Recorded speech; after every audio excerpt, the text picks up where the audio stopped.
अरे सुनती हो? कमल जी ने अपनी पत्नी को आवाज लगाई। आवाज सुनते ही गैस बंद करके फटाफट अंकिता जी कमल जी के सामने खड़ी थी। हाँ जी बोलिए, कुछ चाहिए था आपको? अरे नहीं, सब कुछ तो बिना बोले ही ला देती हो। मैं तो कह रहा था कुछ देर मेरे पास बैठ जाओ।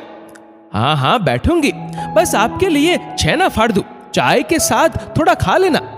भाग्यवान, कितना खिलाओगी मुझे?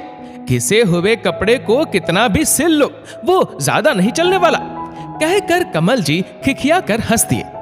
आप चुप करिए, खुद तो स्वस्थ होने की कोशिश करते नहीं है, ऊपर से मैं कुछ करती हूं तो मेरा भी मजाक बनाते रहते हैं। आप खिस गए हैं तो मैं कौन सा अभी अभी फैक्ट्री से निकल कर आई हूं। स्नेह में लिपटे हुए शब्दों के साथ ही अंकिता जी कमल जी को डांट रही थी। कमल जी 60 साल पार कर चुके थे और अंकिता जी भी 60 की कगार पर खड़ी थी। एक बेटी थी जिसकी शादी करके वो अब बस एक दूसरे के साथ जी रहे थे। बेटी शादी के बाद विदेश में बस गई थी। कई कई सालों में मिलना होता था। सब कुछ ठीक था कि एक दिन अचानक ही कमल जी को माइनर हार्ट अटैक आ गया। अंकिता जी बहुत घबरा गई थी, लेकिन उन्होंने हिम्मत नहीं हारी। समय पर इलाज और देखभाल से कमल जी रिकवर कर रहे थे। इस झटके ने दोनों के मन में एक डर बैठा दिया था, लेकिन दोनों ही एक दूसरे को अपनी कमजोरी दिखाना नहीं चाहते थे, इसलिए माहौल को हल्का रखने का भरसक प्रयास करते रहते थे। पत्नी की इस मीठी झिड़क से कमल जी के चेहरे पर मुस्कुराहट आ गई। अच्छा बाबा, कुछ नहीं बोलूंगा, लेकिन थोड़ी देर तो यहाँ बैठो, कुछ बात करनी है। अंकिता जी वहीं पड़ी कुर्सी सरका कर कमल जी के पास बैठ गई। कमल जी ने हाथ में ली हुई फाइल खोलते हुए कहा, देखो ये कुछ इंश्योरेंस पॉलिसी है जो मैंने मेरे और तुम्हारे नाम से ली थी। इन सब को समझ लो और संभाल कर रख लो। और ये देखो, ये इस घर के कागज है। और हाँ, गांव में भी जो माँ बाबूजी का मकान था उसके आधे हिस्से के कागज भी इसी फाइल में है। जरूरत पड़ने पर हमारे वकील से बात कर लेना, वो सब समझा देगा। कमल जी बोलते जा रहे थे और अंकिता जी उनका मुंह ताक रही थी। बस हो गया या और कुछ बाकी है? एक बात याद रखिए, इतनी जल्दी मैं आपका पीछा छोड़ने वाली नहीं हूं।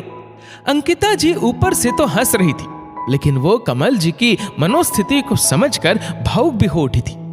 कमल जी ने अंकिता जी के हाथों को अपने हाथ में लिया और बोलने लगे, पीछा तो मैं भी तुम्हारा नहीं छोड़ना चाहता, लेकिन वक्त का क्या भरोसा अंकिता।